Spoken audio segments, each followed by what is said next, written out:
Bismillahirrahmanirrahim.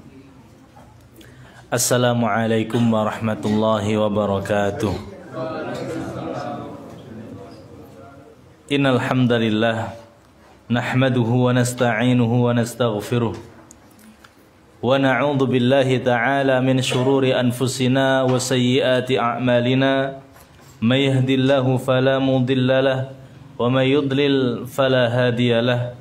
Asyhadu an la ilaha illallah wahdahu la syarika lah wa asyhadu anna Muhammadan abduhu wa rasuluh ballagha risalah wa addal amanah wa nasahal ummah wa jahada fillahi haqqa jihadih hatta atahul yaqin tarakana ala mahajjatil bayda lailuha kanahariha la yazighu anha illa halik.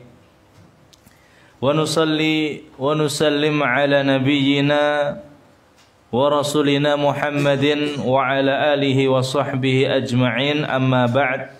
Fa inna asdaqal hadithi kitabullah wa khairal hadi hadi Muhammadin sallallahu alaihi wasallam wa syarral umuri muhdatsatuha wa kullu muhdatsatin bid'ah wa kullu bid'atin dhalalah wa kullu dhalalatin finnar. Jamaah yang senantiasa dirahmati Allah Subhanahu wa taala, alhamdulillah kita bersyukur karena kita kembali dipertemukan oleh Allah Subhanahu wa taala di dalam majlis dari majlis-majlis zikir. Apa yang sudah kita mulai dari kebaikan untuk membahas hadis-hadis yang dikumpulkan oleh Imam An-Nawawi di dalam kitabnya Al-Arba'in An-Nawawiyah. Ini adalah kenikmatan, dan insyaallah pada malam yang baik ini kita akan membahas hadis yang ke-14. Hadis yang diriwayatkan oleh Abdullah ibnu Mas'ud radhiyallahu anhu. Beliau, ya, Imam An-Nawawi mengatakan, an Abdullah bin Mas'ud radhiyallahu anhu qala Rasulullah sallallahu alaihi wasallam, Rasulullah sallallahu alaihi wasallam bersabda, la yahillu damu mri'in muslim, tidak halal darah seorang muslim illa bi ihda thalath, kecuali dengan 3 sebab. Athayyibu zani, yaitu yang pertama orang yang telah menikah tapi berzina. An-nafsu bin nafsi, kemudian jiwa dengan jiwa. Orang yang membunuh maka dia dibunuh. Wattariku lidinihi al-mufariku lil jama'ati, yaitu orang yang murtad, yang meninggalkan jamaah kaum muslimin. Hadis riwayat Imam Al-Bukhari dan Muslim. Hadis ini jamaah yang dirahmati Allah diriwayatkan oleh sahabat yang mulia Abdullah ibnu Mas'ud radhiyallahu anhu, yang mana sahabat ini adalah sahabat yang sangat terkenal di kalangan para sahabat. Ulamanya para sahabat, ahlu fikihnya sahabat, yang mana beliau yang paling pertama kali terang-terangan membaca Al-Quran di kota Makkah, sampai dipukulin oleh orang-orang kafir Quraisy. Dan Rasulullah sallallahu alaihi wasallam mengatakan, man ahabba an yaqra al-Qur'an ghaddan kama anzal falyaqra, ya. Maka barang siapa yang ingin membaca Al-Qur'an, mendengarkan Al-Qur'an persis seperti yang baru diturunkan, yang masih segar, maka dengarkanlah bacaannya Abdullah ibnu Mas'ud. Beliau meninggal dunia pada tahun 32 Hijriah. Sebelumnya beliau berhijrah menuju ke Habasah dan kemudian hijrah menuju ke kota Madinah. Ini sedikit, ya, tentang masalah sejarah atau, ya, tarikhnya sahabat yang mulia Abdullah ibnu Mas'ud. Kemudian beliau di dalam hadis ini mengatakan, meriwayatkan hadis Nabi sallallahu alaihi wasallam bahwasanya darah kaum muslimin itu tidak halal, haram hukumnya kecuali dengan 3 sebab. Yang pertama adalah orang yang pernah menikah dan sudah menikah tapi berbuat zina. Yang kedua, orang yang menumpahkan darahnya kaum muslimin, 1 orang atau lebih tanpa hak. Yang ketiga adalah orang yang meninggalkan agamanya, yaitu orang yang murtad. Dan ini pun sudah disampaikan oleh Nabi SAW di dalam riwayat yang lain. Al-muslimu 'alal muslimi haramun. Orang muslim di atas muslim yang lainnya itu haram. Apanya? Damuhu, maluhu, wa irduhu. Darahnya haram, hartanya haram, kehormatannya pun haram. Darahnya nggak boleh ditumpahkan sewenang-wenang.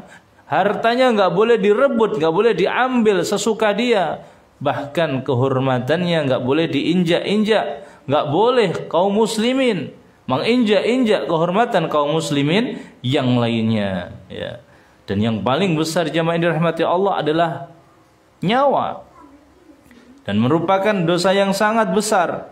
Bahkan kalau seandainya ada orang yang terang-terangan berani membunuh secara sengaja, ancamannya berat. Allah Subhanahu wa taala berfirman, "Wa may yaqtul mu'minan muta'ammidan fajazaohu jahannam." Barang siapa yang membunuh seorang mukmin secara sengaja, balasannya adalah jahannam, khalidan fiha, kekal di dalamnya. Wa ghadiballah, Allah memurkai, Allah marah, alaihi wa la'anahu, bahkan dilaknat, walahu adzabun walahu wa a'adda lahu adzaban 'azima, dan disiapkan azab yang sangat pedih. Dalam ayat yang lainnya ketika Allah menjelaskan tentang dosa-dosa besar, ibadur rahman, hamba Allah yang baik, mereka menjauhi dosa-dosa besar. Di antaranya adalah walladzina la yad'una ma'allahi ilahan akhar wa la yaqtuluna an-nafsal lati harramallahu illa bil haqq. Dan mereka yang tidak menyekutukan Allah dan tidak membunuh jiwa kalau tidak hak. Oleh karenanya kalau kita membaca kitab Al-Kabair karangannya Imam Az-Zahabi, itu membunuh jiwa itu dosanya masuk dosa besar yang kedua setelah syirik. Dalam kitab Al-Kabair karangannya Imam Az-Zahabi. Jadi pembahasan kita jamaah sekarang ini akan kita bahas tentang masalah darah yang haram ditumpahkan. Jadi kita sudah pernah membahas juga sebelumnya dalam hadis Arba'in Nawawi yang ke-8. Darahnya kaum muslimin ini hukumnya haram. Jangankan kaum muslimin, orang kafir pun yang pernah kita bahas itu haram ditumpahkan darahnya. Kita sudah mengetahui tidak semena-mena orang kafir boleh ditumpahkan darahnya. Kafir dibagi menjadi 4. Ada namanya kafir al-harbi, kafir yang mereka bersama kaum muslimin terjadi kontak perang, yang mereka itu memang sekarang sedang melakukan peperangan. Nah, orang seperti ini kafir harbi boleh kita perangi, boleh kita bunuh. Hartanya, kalau nyawanya saja halal, hartanya pun halal. Tapi kalau kafir yang kedua yaitu musta'min, kemudian kafir yang ketiga kafir dhimmi, kemudian kafir yang keempat kafir mu'ahad, semua tidak boleh kita celakai. Kafir musta'min, orang kafir dalam kondisi peperangan tapi dia datang ke negara Islam, dia minta suaka, mungkin dia utusannya negara, dia minta satu keamanan. Orang seperti ini kalau sudah mendapat jaminan haram untuk kemudian dibunuh. Kafir yang mu'ahad, yang mereka ada perjanjian damai, tetap di negara mereka, tapi ada perjanjian damai, maka tidak boleh diperangi. Ada perjanjian damai, saling kemudian bantu, nggak jadi masalah. Kemudian kafir yang zimmi, orang-orang kafir yang tinggal di daerah kaum muslimin yang mereka dipungut biaya jizyah, bukan seperti pajak, jizyah. Jadi jizyah itu upeti bayaran yang tidak besar, dan ini pun ya ada timbal baliknya, mereka aman, hartanya aman, dan supaya kaum orang-orang mereka, orang-orang kafir, yaitu tunduk patuh mengakui ya izzatul Islam wal muslimin, maka mereka ini haram dibunuh. Jangankan muslim, orang kafir pun haram dibunuh. Sampai Nabi SAW bersabda, ya, man qatala mu'ahadan, barang siapa yang membunuh orang kafir yang mu'ahad, artinya ya termasuk dhimmi, mu'ahad sama musta'min, lam yajid rihal jannah, maka tidak akan mendapatkan baunya surga. Bahkan dalam satu riwayat yang lain, ana hajizuhu yaumal qiyamah, saya yang akan jadi musuh besok. Kalau ada orang kemudian mendolimi orang kafir, yang kafir ini dhimmi, musta'min sama kemudian mu'ahad, maka besok pada hari kiamat saya yang akan menjadi musuhnya orang itu. Subhanallah. Apalagi kemudian darahnya orang mukmin, jemaah dirahmati Allah, ya. Jadi darah tidak gampang tidak gampang untuk ditumpahkan, apalagi darahnya kaum muslimin. Bahkan ulama-ulama mengatakan hurmatul muslimin, kehormatan, kemuliaan nyawa seorang muslim itu lebih besar daripada Ka'bah. Kita tahu Ka'bah sangat mulia. Kaum muslimin memuliakan Ka'bah. Kenapa? Karena Ka'bah menjadi lambang ibadah kita, menyatukan hati kita, menyatukan arah kita menghadap ke situ. Kalau seandainya ada orang yang merubuhkan atau merusak Ka'bah, marah kita. Tapi ternyata kemuliaan kaum muslimin itu lebih tinggi daripada Ka'bah. Bagaimana tidak? Nabi SAW bersabda, dunia seisinya itu hilang lebih ringan daripada hilangnya satu nyawa orang muslim.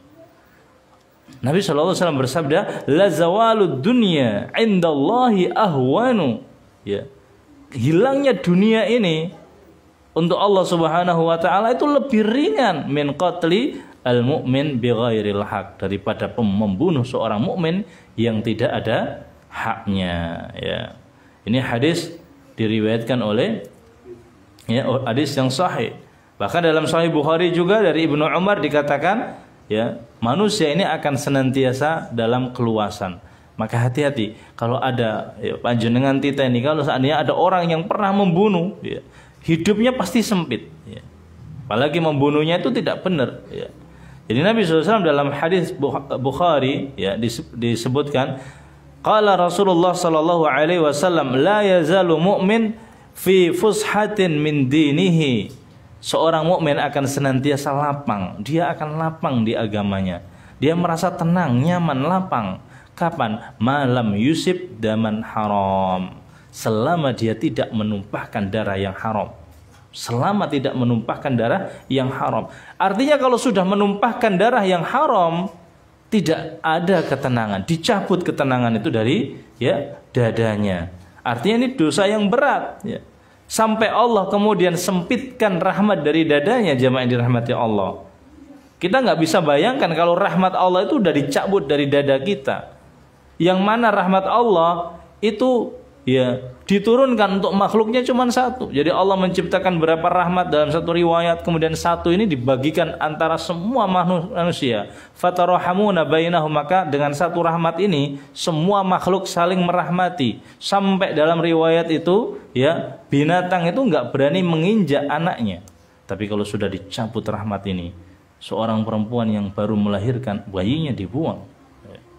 Padahal binatang saja, ya, itu nggak berani menginjak anaknya kalau masih ada rahmat, ya. Nah, orang yang pernah membunuh jiwa yang tidak bersalah, maka dicabut itu ketenangan dirinya. Naudzubillah min dzalik. Oleh karenanya Umar bin Khattab itu sangat marah kalau ada orang yang berani membunuh, meskipun 10 orang, meskipun 100 orang, membunuh satu orang, dibunuh semuanya sama Umar bin Khattab. Pernah terjadi, ya, ada penduduk Son'a 6 orang. 6 orang membunuh 1 orang, maka semuanya dibunuh oleh Umar bin Khattab. Kemudian beliau mengatakan, ya, demi Allah, ya, seandainya, ya, penduduk Son'a semuanya bersatu padu untuk membunuh, maka aku akan bunuh semua mereka. Jadi seandainya ada 100 orang bunuh 1 orang, ini namanya qatlul jamaah, itu dibunuh semuanya 100 orang. Kalau memang ya membunuhnya dengan jelas tanpa ada ya masalah, tidak ada sesuatu yang menjadikan dia halal darahnya, kok dibunuh meskipun 100 orang ya dibunuh semuanya, dan ini berarti bahaya, khatir. Masalah seperti ini khatir. Nah, nanti kita akan praktekkan. Kadang-kadang itu banyak orang yang kemudian menumpahkan darah gampang kayaknya. Naudzubillah min dzalik ya. Jadi satu orang dibunuh 100 orang, itu dibunuh semuanya dalam Islam itu. Kalau memang benar-benar ya dia salah telah membunuh orang tanpa hak, 100 orang pun dihabisi. Ini artinya betul-betul ya mempraktekkan hadis Nabi, la zawalud dunya indallahi ahwanu min qatlil mu'min ya bighairil haq. Hilangnya dunia ini sebetulnya lebih ringan daripada ada orang membunuh satu mukmin tanpa ada ya sebab yang syar'i ya. Dan ini sering terjadi. Misalnya jamaah ada yang menyerukan jihad tanpa pada tempatnya, jihad yang salah ya. Ayo jihad, padahal yang dilawan adalah orang-orang Islam ya. Sama-sama sholatnya, sama-sama puasanya, sama-sama hajinya. Yang dianggap jihad di sini tidak sesuai dengan tempatnya. Tapi kalau mereka sudah diprovokasi, sudah komporin, kalau sudah ketemu ya udah, kalau udah bertemu udah satu amarah, maka jadi ya perkelahian ya. Apalagi di masa fitnah, subhanallah ya. Nyawa kaum muslimin itu murah kata ulama. Terjadi pembunuhan di sana, pembunuhan di sini ya. Apalagi kaum muslimin masih banyak yang tidak tahu betapa bahayanya menghilangkan satu nyawa ya. Apalagi kalau ada dai-dai, ustadz-ustadz yang memprovokasi, baik itu dari dua belah pihak. Contohnya kalau masa huru-hara ya, ayo tumbangkan, ini jihad, dikomporin terus jihad sehingga dia maju semua. Oh ini jihad, kalau meninggal ya meninggal secara syahid ya. Padahal yang dilawan itu polisi-polisi yang mereka juga sholat, zakat, puasa, dia di rumah juga ada anak-anak, punya istri juga. Maka sesuatu yang seperti ini kita harus hati-hati, berwaspada. Jangan sampai. Kadang-kadang juga di belah pihak yang pemerintah udah itu bunuh aja semuanya. Itu orang-orang yang bugot yang keluar itu.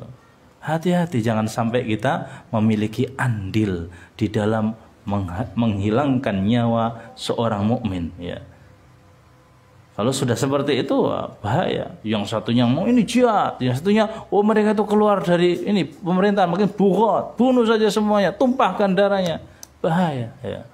Jadi sama-sama semangat untuk membunuh ya. Padahal hilang satu nyawa ya itu lebih berat daripada hilangnya dunia ya. Jamaah yang dirahmati Allah Subhanahu wa taala, maka kita sekarang ini zaman media sosial harus berhati-hati. Jangan sampai kita sekali lagi memiliki andil di dalam menumpahkan darah seseorang mukmin, kecuali memang benar-benar dengan hak yang memang sudah ada sebab yang syar'i. Kalau kita tidak tahu apakah orang ini berat dibunuh, maka lebih baik kita ya diam, tidak kemudian ikut mengompori, ikut kemudian manas-manasi, baik lewat media sosial atau lewat langsung ya. Maka jamaah yang dirahmati Allah Subhanahu wa taala ya, hadis ini semisal hadis yang memang sudah kita pernah bahas di ya hadis yang ke-8, yaitu yang diriwayatkan oleh sahabat yang mulia. Beliau mengatakan, Abdullah bin Umar, umirtu an uqatilan nas hatta yashhadu an la ilaha illallah. Saya diperintahkan untuk membunuh atau memerangi. Saya diperintahkan untuk memerangi manusia sampai mereka mengucapkan apa? Asyhadu an la ilaha illallah. Sudah masuk Islam. Wa yuqimu sholat, dan sholat. Wa yu'tu zakat, dan bayar zakat.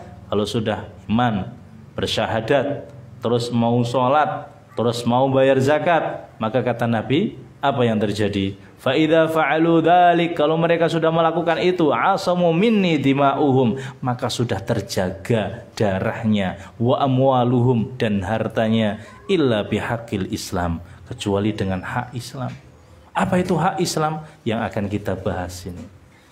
Kalau mereka sudah muslim, masuk Islam, bersyahadat, kok sholat, kok puasa, maka sudah haram. Darahnya haram ditumpahkan, hartanya haram untuk diambil, kehormatannya haram untuk diinjak-injak, illa bihaqqil Islam, kecuali dengan hak Islam. Apa itu yang kita akan bahas, yaitu la yahillu damu mri'in muslim, tidak halal darah seorang muslim illa bi ihda salas. Ini hakul Islam. Yang pertama adalah ya as-sayyibu zani, udah nikah tapi masih zina, maka ini perlu kemudian bisa dibunuh. Tapi apakah langsung dibunuh? Ada perinciannya. Jadi Allah Subhanahu wa taala berfirman di dalam Al-Qur'an, asy-syaikhu wasy-syaikhatu idza zanaya farjimuhumal battah nakalan minallah. Ini ada yang mengatakan surat Al-Ahzab. Tapi kalau Bapak Ibu buka surat Al-Ahzab ya enggak akan nemu. Bahkan semua Al-Qur'an dibolak-balik enggak akan nemu. Ya kenapa? Karena ayat ini itu mansukh qiraah. Bacaannya dihapus, tapi hukumnya masih tetap.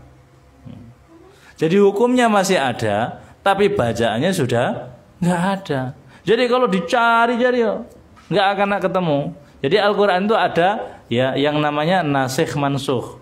Ada yang bacaannya dihapus, tapi hukumnya masih tetap.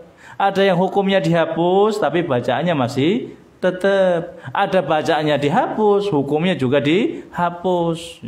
Contohnya kalau hukumnya masih tetap dan bacaannya dihapus, ayat ini. Asy-syaikhu wasy-syaikhatu, ya seorang yang sudah pernah nikah, baik laki-laki atau perempuan, idza zanaya, kalau dua-duanya berzina, farjimuhuma albattah, maka harus kamu rajam mutlak, nakalan minallah. Ya, balasan dari Allah Subhanahu wa taala. Ya. Adapun kalau ayatnya enggak dihapus tapi hukumnya dihapus, ya. Seperti kewajiban sholat qiyamul lail dalam surat ya ayyuhal muzammil, ya. Disebutkan fa innallaha azza wa jalla iftaradha qiyamal lail, karena Allah itu mewajibkan qiyamul lail awal surah, di awal-awal surat, yaitu surat Al-Muzammil. Ya ayyuhal muzammil qumil laila illa qalila nisfahu aw inqus minhu qalila aw zid alaihi warattilil qur'ana tartila. Awal-awal ini turun, Nabi wajib qiyamul lail, sahabat qiyamul lail, sampai kemudian dihapuskan hukumnya, bacaannya masih ada. Dari sekarang qiyamul lail enggak wajib, sunnah. Coba kalau wajib, ya, mungkin berat, ya, ngantuk nanti, ya, yang kerja-kerja, ya. Jadi Al-Quran ada yang dihapus hukumnya tapi bacaannya masih ada, bacaannya dihapus tapi hukumnya masih ada, ya. Dan orang-orang yang berzina, kembali ke zina jamaah dirahmati Allah, memang bermacam-macam. Pertama ada namanya zina muhsan yang kita bahas, udah pernah nikah, udah pernah berhubungan suami istri terus berzina.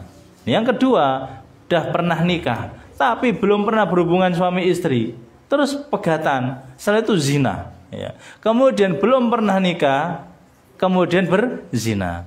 Yang boleh dibunuh, yang boleh dirajam, ya, itu yang sudah pernah nikah dan melakukan hubungan suami istri kemudian berzina, makanya namanya muhsan, boleh dirajam. Tapi sekali lagi jangan kemudian ada orang langsung kita ikat, kita rajam, tidak. Semua ini objeknya adalah waliul amr, pemerintah.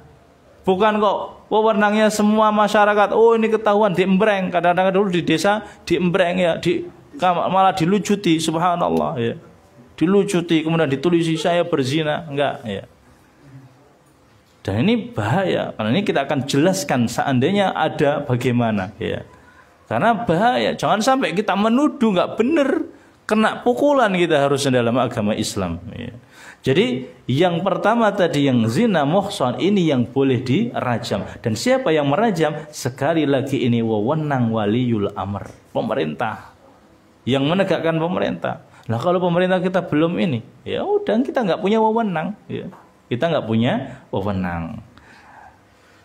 Jadi jamaah yang dirahmati Allah, ya, selain zina muhsan maka tidak boleh untuk dirajam, ya.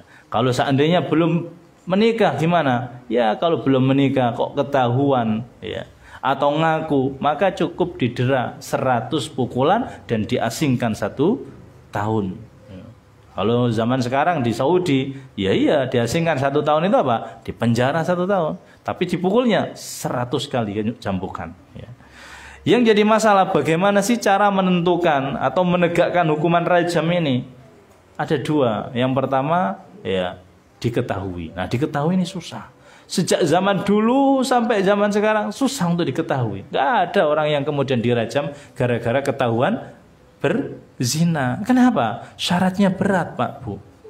Harus melihat ya pedang masuk ke selontongannya atau timba sudah benar-benar masuk ke sumur dan tidak 1 orang, 4 orang. Kalau yang lihat cuma 2, ya tetap. Kalau ada yang lapor 3 orang melihat, 3 orang datang melihat, saya benar-benar melihat, demi Allah disumpah, demi Allah. Tapi 3 orang suruh cari yang 1 lagi. Kalau ternyata nggak dapet, siapkan punggung kamu. Dan ini pernah terjadi pada sahabat. Sahabat melihat istrinya bersama laki-laki lain. Akhirnya dia datang ke Rasulullah, Hilal ibn siapa gitu, kemudian ya siapkan punggungmu untuk dipukul 80 kali. Kalau seandainya tidak ya mendapatkan bukti. Tapi dia mengatakan demi Allah pasti Allah akan menolong saya. Maka turunlah ayat saling mula'anah ya. Jamaah dirahmati Allah, maka jarang untuk kemudian ketahuan. Oh ini ketahuan, ayo kita embreng. Kalau mas nggak dirajam, diembreng, tapi belum tentu. Ini ada 4 orang, 4 saksi yang melihat. Nah kalau kamera gimana? Oh kamera belum tentu. Ya. Kamera belum tentu. Ya. Aslinya tidaknya ya. Tapi zaman itu tetap melihat langsung ya. 4 orang melihatnya ya. Dan kalau tidak ternyata 2 orang 3 orang, kata Allah Subhanahu wa taala walladzina yarmunal muhsanati thumma lam ya'tu bi arba'ati syuhada fajliduhum 80 jalda wala taqbalu minhum syahadatan abada. Kalau ada 2 orang 3 orang menuduh orang yang kemudian berbuat zina, maka pukullah 80 kali pukulan wala taqbalu lahum syahadatan abada. Jangan sekali-kali kamu terima persaksiannya setelah itu. Mereka itu adalah orang-orang yang fasik. Berat. Makanya nggak ngawur kemudian nuduh nggak. Hati-hati ya. Apalagi 1 orang gara-gara nggak melihat, cuman anak ini kayaknya nggak mirip saya, kamu zina ya, hati-hati ya. Dia pergi ke Malaysia nggak tahu kabar apa ya, padahal dia berangkatnya ya sebelum ninggalin juga berhubungan dengan istrinya. Ternyata kemudian ketika dapat kabar istrinya hamil, oh itu nggak anak saya. Wah, hati-hati kalau ngomong nggak anak saya berarti nuduh apa? Berzina. Bahaya ya. Yang kedua, terjadi perajaman dengan cara mengaku. Dan ini yang banyak. Dan ini yang terjadi pada zaman Nabi. Seperti yang terjadi kepada Ma'is ibnu Malik ya. Jadi Ma'is ini termasuk yang dirajam. Jadi Ma'is itu datang ke Nabi. Dalam satu riwayat yang sahih diriwayatkan oleh Imam Bukhari dan Muslim, saya bacakan ya. Qala ata Rasulullah sallallahu alaihi wasallam rajulun. Nabi didatangi oleh seorang laki-laki ya. Wa huwa fil masjid, padahal Nabi itu di masjid. Fanadahu ya Rasulullah inni zanaitu. Ya Rasulullah saya telah berbuat zina. Maka Nabi kemudian langsung mengos. Nabi kemudian enggak mau melihat ya. Fa'arada anhu Nabi sallallahu alaihi wasallam. Nabi itu mengos. Fatanaha li syakki ya wajhihi. Sampai Nabi itu merasa berat wajahnya itu sampai berubah. Kok dilapori berzina. Sampai 4 kali, ya Rasulullah saya berzina, ya Rasulullah saya berzina, ya Rasulullah saya berzina. 4 kali persaksian. Maka Nabi mengatakan, abika junun, apakah kamu gila? Gitu. Sampai digitukan Nabi ya. Apakah kamu gila? Dalam riwayat yang disebutkan oleh Imam Muslim ya, la'allaka qabbalta, mungkin kamu cuma cium, au ghamasta, atau kamu raba-raba, au nadharta ilai, atau kamu cuma melihatnya. Qala la ya Rasulullah, tidak ya Rasulullah, benar saya sudah menzinai. Maka ditanyakan, Nabi mengutus orang untuk tanya Ma'is ini siapa kepada ya penduduknya. Dikatakan Ma'is itu orang yang soleh. Ma'is itu normal, orang soleh. Fa'umiru bihi, maka diperintahkan untuk dirajam. Nah ketika dirajam kesakitan, akhirnya Ma'is kabur gitu. Dikejar, kemudian ada yang bawa batu dilemparkan, kena tulangnya, meninggal. Setelah itu diberitahu ke Nabi SAW. Kata Nabi, hal taraktahu, kenapa engkau enggak meninggalkan dia? Dia sudah taubat. Dari sini ulama kemudian mengatakan bahwasanya ya, orang yang melakukan zina, kalau sudah diuji, ada orang yang diuji oleh Allah melakukan dosa zina, maka kalau tidak ada yang melihatnya 4 orang, tidak usah untuk melapor kepada hakim. Kalau memang dia betul-betul ingin bertaubat, maka hendaknya dia menutupi dosanya dan bertaubat sebagaimana dalam riwayat yang sahih, falyastatir bisitrillah. Hendaknya dia itu menutup ya, dirinya dengan tutupnya Allah Subhanahu wa taala. Selama dia yakin bisa taubat. Selama dia itu bisa taubat, maka bertaubatlah dan tutupilah aib itu ya. Jangan sampai kemudian ya mendatangi hakim ya. Kecuali kalau dirinya betul-betul tidak bisa terbebaskan dari itu, maka ada ulama mengatakan lebih baik dia minta dibersihkan ya. Tapi kalau dia memang bisa bertaubat, maka dah tutupilah ya. Kata dalam satu riwayat, kullu ummati mu'afa ilal mujahirun. Setiap umatku dimaafkan oleh Allah Subhanahu wa taala ilal mujahirun, kecuali orang-orang yang terang-terangan ketika melakukan berdosa ya. Bahkan Nabi pun nggak langsung menerima, sampai Nabi itu mengos ke sini diparani lagi, mengos ke situ didatangi lagi sampai 4 kali. Begitu juga yang terjadi kepada Imra'atun Ghamidiyah, perempuan dari Ghamidi. Dia datang, Nabi ketika di masjid langsung dia nyelonong sampai ke Nabi, ya Rasulullah tahirni, wahai Rasulullah sucikan aku, fa inni asabtu haddan, karena saya telah melakukan satu perbuatan perzinaan yang kena hadnya. Maka Nabi langsung mengos, mukanya merah seakan-akan menetes darah dari situ saking beratnya. Begitu Nabi diberitahu begitu lagi mengos. Akhirnya perempuan ini mengatakan, ya Rasulullah, seakan-akan engkau menganggap saya seperti Ma'is gitu. Saya benar-benar berzina ya Rasulullah, wa inni hubla, dan saya itu hamil. Saya hamil. Apa yang dikatakan Nabi Shallallahu Alaihi Wasallam? Ya, pulanglah, pergilah sampai kamu melahirkan, dan suruh sudah tobat, sana tobat. Ya. Tapi setelah melahirkan datang lagi ke Rasulullah, bawa anaknya, ya Rasulullah, ya, saya sudah melahirkan, tohirni, sucikan aku. Rasulullah nggak tega melihat anak bayi yang masih nyusu. Siapa yang akan menyusui anak ini? Maka Nabi mengatakan, pulanglah sampai anakmu ya sudah bisa makan. Dikira nggak balik, jamaah yang dirahmati Allah, balik itu perempuan. Balik lagi bersama anaknya, wa fi yadihi khubzan, di tangan anaknya ada roti. Qad fatamtuhu, sudah saya sapih Rasulullah sallallahu alaihi wasallam anak saya ini ya. Fatahhirni, maka kemudian dia yudfan, dikubur setengah. Kemudian diperintahkan untuk dirajam dengan batu yang tidak terlalu besar dan tidak terlalu kecil. Kalau sudah besar, kena cepat matinya. Kalau kecil, terlalu menyakitkan. Tapi sedang-sedang saja supaya merasakan pedihnya, perihnya ya dosa perzinaan. Kenapa? Karena dia telah melakukan atau menikmati kenikmatan mulai dari ujung kukunya sampai ujung rambutnya. Maka perlu disucikan seperti itu. Dalam satu riwayat, ketika Khalid bin Walid melempar dengan keras, kemudian ada darah yang kemudian menetes ke Khalid. Khalid bin Walid itu ya diriwayatkan kemudian mengatakan apa? Mengatakan sesuatu yang mengumpat. Maka kata Nabi SAW, mahlan ya Khalid, mahlan ya Khalid. Dalam riwayat yang lain, ketika Nabi pengen sholat, menyolati perempuan ini, Umar bin Khattab mengatakan, ya, as-shallaita ya Rasulullah, wahai Rasulullah, apakah engkau ingin sholat ya kepada perempuan ini ya yang telah melakukan perzinaan? Maka kata Nabi Shallallahu Alaihi Wasallam, laqad tabat taubatan, perempuan ini sudah bertaubat. Lau qusimat baina sab'ina min ahlil Madinati lawasi'athum. Kalau taubatnya ini dibagikan 70 orang penduduk Madinah yang berdosa, itu cukup saking taubatnya itu nasuha. Tapi masih dikira tidak taubat. Berat taubat seperti itu. Maka orang yang sudah dirajam itu dosanya sudah nggak ada nanti.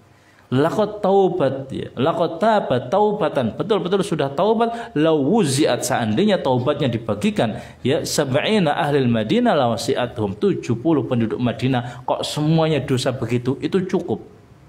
Kenapa? Saking nasuhannya di dalam bertaubat. Kata Nabi, wahal wajadta taubatan afdhalu min an jadat bi nafsiha lillahi ta'ala. Dan apakah engkau wahai Umar bin Khattab mendapati taubatnya orang yang seperti ini benar-benar murninya? Tidak ada. Ya. Jadi ini jamaah yang dirahmati Allah, tapi sekali lagi Nabi itu bolak-balik menolak. Nah, ini dalil betul-betul ya bahwasanya tidak langsung diterima. Kalau ada orang mengatakan saya berzina begini, tidak langsung diterima oleh waliul amr sampai 4 kali. Di Saudi juga gitu. Kalau ada yang datang ke waliul amr, kalau ke qadhi, ke hakim, datang, ya setelah benar kamu, sadar kamu, benar, sadar, ya udah pulang. Besoknya ke hakim yang lainnya, sampai 4 hakim. Kalau sudah mengaku 4 hakim, maka ya udah dirajam. Tapi kalau 3 hakim ngaku, setelah itu yang satunya mengatakan benar kamu berzina, benar. Kamu nggak dipaksa, ya udah nggak jadi dirajam. Kenapa? Artinya tidak suka sama suka. Ya. Maka kalau ada, ya ini adalah pendapat jumhurul ulama. Kalau memang dia itu bisa bertaubat, maka kalau ada orang yang diuji oleh Allah dengan maksiat seperti itu, maka sebaiknya dia segera bertaubat, wal yastatir bisitrillah. Maka hendaknya dia menutup dengan tutup Allah Subhanahu wa taala dan jangan dibuka. Jangan dibuka kepada siapa saja, ya. Kepada siapa saja. Kemudian jemaah yang dirahmati Allah, jadi memang kelihatan nampak bahwasanya hukum rajam itu ya terlihat begitu sadis, ya. Begitu ya kayak menakutkan, ya. Tapi benar bahwasanya rajam ini jarang terjadi. Ya. Bagaimana terjadi? Orang nggak bisa melihat sampai 4 orang, ya. Saksinya 4 orang, terus mau ngaku, kalau nggak benar-benar dia pengen dibersihkan dan memang tidak bisa merasakan, ya tidak bisa lepas dari zina itu, ya jarang. Makanya jarang sekali kasus seperti ini, jarang sekali, ya. Kasus untuk rajam itu jarang sekali. Tapi kalau seandainya ada, maka juga ditegakkan, ya. Pada zaman Nabi tidak banyak. Yang terkenal cuma tadi Imra'atun Hamidiyah, sama kemudian Ma'is. Yang satunya lagi adalah pemuda. Yang pemuda ini kerja pada seorang majikan, ternyata istri majikannya, ya, berzina sama pemuda ini, ya. Jadi pemuda ini kerja, ibaratnya ada orang, ya, ini ya bahayanya punya pembantu, ya. Ada pembantu laki-laki, nah ditinggal bosnya, mungkin yang laki-laki ini berangkat, tinggal madamnya, ibaratnya tinggal, ya, perempuannya, ternyata malah berzina, ya. Akhirnya ketahuan sama majikannya. Majikannya langsung ngancam, kamu harus membayar. Bayar apa? Kambing-kambing dan berikan budak. Akhirnya bapaknya pemuda ini menyarikan kambing, nyarikan budak, sampai tersebar kedengar Nabi Shallallahu Alaihi Wasallam. Begitu Nabi mendengar, maka dihukumi Nabi. Dia juga tanya ke Nabi, "Dah, saya akan, ya, dalam satu riwayat yang sahih, saya akan menghukumi kamu dengan hukum Allah Subhanahu wa taala. Amal ghanam, adapun kambing dan juga budak, rudduhu, kembalikan semuanya, ya. Dan anakmu dipukul 100 kali dan diusir 1 tahun. Kenapa? Karena belum menikah. Adapun, ya, seorang perempuan itu yang berzina, maka utus 1 orang, tanyai dia betul-betul zina apa tidak. Maka ketika ditanya mengaku berzina, maka dirajam. Yang laki-laki tadi tidak dirajam, hanya dipukul 100 kali pukulan dan diasingkan. Nah, kenapa beda? Beda. Jadi pendorongnya lebih kuat. Kalau udah tua, ya kok berzina? Ini yang kata Nabi SAW, salasatun, ya. La yukallimuhullahu yaumal qiyamati wa la yanzuru ilaihim wa la yuzakkihim wa lahum adzabun alim. 3 kelompok yang tidak akan diajak ngomong oleh Allah dengan ridha, tidak dilihat Allah dengan ridha, dan baginya adab yang pedih, tidak disucikan oleh Allah, yaitu syekhun zani, dah tua syekh zina. Dah tua, ibaratnya sudah tua tapi ternyata masih zina. Nah, kalau masih muda itu ya orang mengatakan kawula muda, masih membara, tapi ya tidak boleh juga. Nah, kalau seandainya dia bisa menjauhi zina, maka itu prestasi. Maka kalau ada yang jatuh dalam fitnah ini, hukumannya ya 100 pukulan tadi. Lebih ringan. Kenapa? Karena pendorongnya lebih berat. Nah, kalau orang tua-tua pendorongnya sudah ringan, apalagi masih punya istri. Tapi subhanallah jamaah dirahmati Allah, kalau masalah syahwat kita tidak boleh main-main. Baik yang sudah punya istri, yang nggak punya istri, kalau sudah main-main dengan syahwat, nah kalau sudah dihadapkan dengan syahwat itu berat. Sampai Nabi Yusuf saja sendiri dalam surat Yusuf, laqad hammat bihi wa hamma biha laula ar-ra'a burhana rabbi. Nabi Yusuf yo kepengin, Zulaikha yo kepengin. Seandainya tidak melihat tanda-tanda Allah. Tapi karena melihat tanda-tanda Allah, alhamdulillah tidak jadi, ya. Jadi jamaah yang dirahmati Allah Subhanahu wa taala, selain zina sekarang, ya, karena tadi kan masalah zina. Selain zina berarti ada homo dan juga ada lesbi. Apakah hukumannya sama? Orang homo apakah juga harus dirajam? Lesbi juga harus dirajam? Sekarang ini kan banyak begitu. Ternyata ulama membedakan antara 3 hal ini. Lesbi ya hukumannya beda, homo juga beda, zina juga beda. Kalau homoseksual ya, ini juga lebih bahaya, lebih parah. Kenapa? Karena dia ya menyelisih kodrat, menyelisih dan menyimpang dari ya yang normal. Maka kata Nabi sallallahu alaihi wasallam, ya, kalau seandainya idza wajadta, kalau seandainya kamu mendapati mereka melakukan perbuatan lut, ya al-fa'il wa maf'ul uqtuluh, yang melakukan dan yang dilakukan, yang menyodomi dan disodomi, bunuh, ya. Disuruh membunuh, ya. Dan ini sepakat. Cuman ada beberapa ulama yang berbeda pendapatnya gini, kalau dia itu yang menyodomi atau yang disodomi belum nikah, jangan sampai dirajam. Tapi kalau sudah pernah nikah, dirajam. Tapi pendapat ini lemah. Yang lebih sahih adalah pendapat kalau ada yang kemudian menyodomi dan disodomi, maka hukumannya sama-sama dibunuh. Cuman bedanya khilafnya antara ulama, gimana cara membunuhnya. Ada yang mengatakan bawa ke tempat yang paling tinggi, seperti yang dilakukan oleh malaikat Jibril kepada kaum Nabi Lut. Kemudian sampai di atas langsung ditublekan, jatuhkan keras-keras. Kemudian dibleki pisan dengan apa gitu. Ada yang mengatakan dibakar, ada yang mengatakan dipenggal, pokoknya dibunuh, ya. Kenapa? Karena ini lebih berat. Itu bagi yang homo. Kalau lesbi beda lagi. Kalau lesbi tidak dibunuh, tidak dirajam, tidak kemudian apa-apa, tapi ini hukum takzir. Takzir itu satu hukuman dari pemerintah yang tidak had, yang mana kalau dihukum itu diharapkan dia itu insaf. Diharapkan dia itu tidak melakukan lagi. Ditanya, nah kenapa hukumannya perempuan kok takzir, tidak sampai dirajam? Karena tidak ada yang masuk dan keluar katanya. Tidak ada yang disodomi dan tidak ada yang menyodomi, ya. Jadi hukumannya takzir. Nah itu beberapa pendapatnya para ulama jamaah yang dirahmati Allah Subhanahu wa taala. Tapi yang paling keras adalah homo, ya. Yang paling keras adalah homo.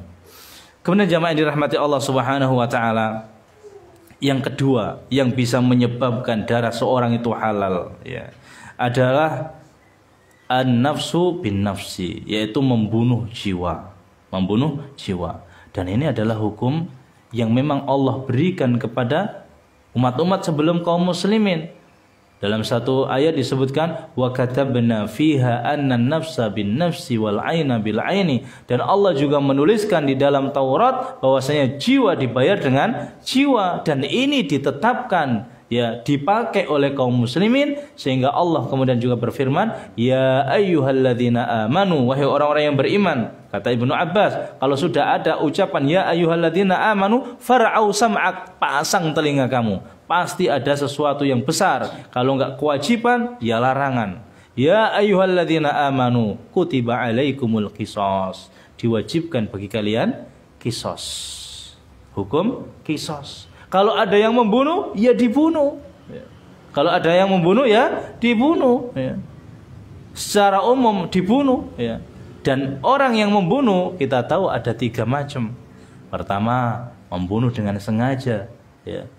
Tidak salah ternyata dibunuh. Nah, ini yang kemudian harus diqisas. Yang kedua, membunuh yang salah, qatlul khata. Pengen nembak burung di hutan, ternyata kena manusia. Kena orang, ini tidak sampai di qisas. Tapi kata Allah, wa may yaqtul mu'minan khata'an fatahriru raqabati mu'minatin wa diyatun musallamatun ila ahli. Jadi dia harus kasih diat. Kemudian juga tahriru raqabah, membebaskan budak. Termasuk juga yang sengaja tapi enggak sengaja membunuh, maksudnya kayak semisal membunuh beneran. Kayak syibhu al-amad, seakan-akan kayak sengaja. Contohnya apa? Ada orang didik anaknya dipukul pakai sapu lidi, sapu kerik, itu biasanya kan nggak sampai mati itu. Ternyata kena uratnya terus tiba-tiba mati. Nah, ini tahu dari mana kalau dia nggak sengaja? Tahu dari yang dipakai mukul. Oh, cuman dipukul pakai sapu lidi kok meninggal dunia, mati. Berarti ini tidak sengaja, dan ini tidak kena qisas, tidak kena qisas. Kemudian jamaah, yang diqisas pun ini tidak langsung kemudian agama Islam kok kejam, yang bunuh langsung dibunuh, enggak. Ini ada banyak pilihan. Jadi yang pertama memang qisas. Jadi kalau ada orang terbunuh, kok dia memiliki ahli waris, ahli warisnya semua ditanya, gimana? Mau dibunuh atau dimaafkan? Kalau semuanya bilang dibunuh, ya dibunuh. Ternyata kalau seandainya ada orang yang dibunuh, dia memiliki ahli waris 5. 2, 1 bapak, 1 ibu, kemudian istri dan 2 anak. Nah, 1 anak dari 2 ini belum balik. Apakah yang membunuh dibunuh? Enggak. Nunggu anaknya sampai balik. Kemudian ditanya, gimana? Yang bunuh bapak kamu dibunuh apa enggak? Ternyata 4 ini sepakat bunuh, 1 anak ini enggak sepakat dibunuh. Ya enggak boleh dibunuh. Enggak boleh dibunuh. Jadi qisas ini semuanya harus sepakat. Keluarga itu pernah di Saudi itu, yang membunuh itu sudah dipenjara, udah taubat, udah bagus. Kenapa? Saking lamanya nungguin anak yang masih kecil, sampai balik, semuanya pengen bunuh, keluarganya banyak. Tapi ketika dia di penjara, itu sudah jadi betul-betul orang alim. Awalnya marah sama yang bapaknya dibunuh itu, dilempar kepalanya, kena kepalanya itu botol yang besar, kemudian meninggal. Karena tengkar sama bapaknya itu. Akhirnya dia di penjara. Kenapa? Karena masih ada anaknya yang kecil. Tapi setelah itu dia jadi baik. Kenapa? Ya taubat, pasti dipenggal, taubat. Jadi sebab kebaikan bagi dia. Nah, ketika sudah mau dipenggal, pemenggalnya juga udah bawa pedang, itu datang lagi qadhi itu kepada setiap ahli warisnya atau waliyuddam. Ditanya, gimana? Maafkan atau dibunuh? Bunuh. Gimana? Maafkan atau dibunuh? Bunuh. Tinggal 1 anak kecil itu, gimana? Dia kemudian datang, saya sebetulnya sangat tidak senang kamu membunuh bapak saya, tapi saya maafkan kamu.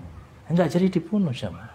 Enggak jadi dibunuh. Jadi pertama qisas, kalau semuanya sepakat. Kedua, diat. Berapa? 100 ekor onta. Saya minta diat, denda 100 ekor onta. Berarti enggak dibunuh. Yang ketiga, damai. Wis, kamu dimaafkan, tapi kamu harus membayar 10 miliar. Sering terjadi di Saudi itu, ngumpulkan duit.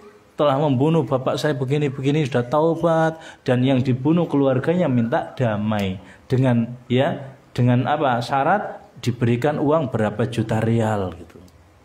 Ya ini juga damai.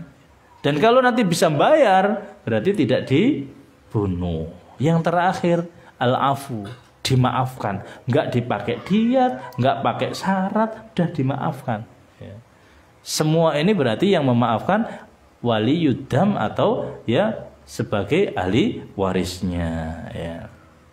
Adapun yang ketiga, jamaah yang dirahmati Allah, ya, adalah sebab orang itu bisa dibunuh adalah murtad, ya. Dan murtad ini memang jelas dengan sabda Nabi SAW, bahkan dinukil ya oleh Imam Syafi'i di dalam kitabnya, ya, dalam kitabnya Al-Um, kemudian Ibnu Rushd, kemudian Ibnu Qudamah dalam kitabnya Al-Mughni, kemudian Imam Sun'ani, Imam Asy-Syaukani, bahkan ulama-ulama semua mengatakan ini ijma'. Ya, Nabi SAW mengatakan man baddala dinahu faqtuluh, barang siapa yang mengganti agamanya maka bunuh. Dan hadis ini sangat dibenci oleh orang-orang yang mengambil paham pluralisme, boleh gonta-ganti agama. Ya. Tapi kalau Islam tidak, siapa yang mengganti agamanya maka bunuh. Dan ini dilakukan oleh para sahabat. Ya. Dilakukan oleh para sahabat. Mu'adz bin Jabal, ya, membunuh orang. Ya. Ketika dia masuk Islam, ternyata kemudian keluar masuk Yahudi lagi, dibunuh. Ya. Abu Bakar radhiyallahu an ketika menjadi khalifah membunuh banyak orang gara-gara murtad, nggak mau bayar zakat padahal mau sholat, memisahkan antara rukun ini dan rukun ini sama dengan ya keluar dari agama. Ada yang percaya, ada yang mengikuti nabi palsu, maka diperangi oleh Abu Bakar radhiyallahu anhu. Ketika Ali radhiyallahu anhu jadi khalifah, beberapa orang datang ke Ali dan mengatakan, Ali, engkau adalah Tuhan. Dan ini masih sampai sekarang masih orang-orang pahamnya Syiah itu. Ya, teman-teman Iran itu yang kemudian kuliah di Madinah, kita tanya, oh kita itu heran orang Indonesia, lah kok bisa? Mereka kok bisa Syiah gitu loh. Nah kenapa? Lah kalau kita orang Iran Syiah itu, ya kayak ada beldek, itu berarti senyumnya Ali. Betul-betul semua itu memang Ali, Tuhan itu seakan-akan Ali. Dan itu ketika pada zaman Ali bin Abi Thalib radhiyallahu anhu, beberapa orang menganggap Ali sebagai Tuhan dan menyembah Ali. Dan apa yang dilakukan oleh Ali radhiyallahu anhu? Mereka dikumpulkan, disuruh taubat, nggak mau taubat, akhirnya kemudian dikumpulkan dan dibakar oleh Ali radhiyallahu anhu. Ketika mereka dikumpulkan dan dibakar, semakin yakin, ya, nggak tahu kerasukan jin apa, dia mengatakan, la yu'adzibu binar illa rabbun nar, tidak akan mengadab dengan api kecuali yang memiliki api. Dan yang memiliki api adalah Allah. Maka Ibnu Abbas mengatakan, seandainya saya jadi Ali, mereka tidak akan saya bakar, tapi akan saya pancungin semuanya aja. Ya. Ya, artinya orang yang keluar dari agamanya memang dibunuh. Man baddala dinahu faqtuluh. Ya. Itu hadis ya yang ke-14, dan di dalam kitab yang ditulis oleh Syekh Muhsin Al-Abbad ya, dalam kitabnya Qawiyul Matin, beliau mengambil 4 faedah. Di antaranya wa mimma yustafadu minal hadis ismatu damil muslim, bahwasanya darahnya kaum muslim itu dilindungi, illa kecuali idza ata bi wahidatin min hadhihi thalath, kecuali kalau ada salah satu sebab dari sebab yang 3 yang kita bahas, baik itu orang yang sudah menikah kok zina, atau kemudian orang yang membunuh orang yang lain, atau kemudian dia keluar murtad dari agamanya, memisahkan kaum muslimin. Yang kedua, anna hukmaz zani al-muhsan al-qatl, bahwasanya hukum orang yang berzina yang sudah muhsan, sudah memiliki istri, sudah memiliki suami yang pernah menikah, maka itu hukumnya adalah ar-rajm, ya, bil hijarah, dengan batu. Yang ketiga, ya, qatlul qatil amdan, ya, membunuh orang yang sengaja, qisasan idza tawaffarat syurutul qisas, maka perlu diqisas kalau syaratnya sudah terpenuhi. Tadi syaratnya tadi. Jadi keluarganya, ahli warisnya, ya waliyuddamnya, semuanya minta diqisas, maka harus diqisas. Ya, kalau sudah benar-benar membunuh. Yang terakhir yang ditulis oleh saya Muhammad, qatlul murtad an dinil Islam sawa'an kana dzakaran aw untha. Orang yang murtad dari agama Islam, baik laki-laki atau perempuan, wajib dibunuh. Itu yang kemudian kita bahas, dan ini memang juga termasuk penting untuk memperbanyak hazanah keilmuan agama kita dari hadis Arba'in Nawawi yang memang dipilih sebagai jawami'ul kalim. Sekali lagi, insya Allah kalau kita hafal hadis ini, kemudian kita mempelajari hadis-hadis ini, insya Allah kita sudah memahami agama Islam secara global, insya Allah. Ya, sekian yang mungkin bisa kita jelaskan, mudah-mudahan ya memberikan kita manfaat. Ya, kita tutup dengan kafaratul majlis. Subhanakallahumma wa bihamdika asyhadu an la ilaha illa anta astaghfiruka wa atubu ilaik. Assalamualaikum warahmatullahi wabarakatuh. Waalaikumsalam.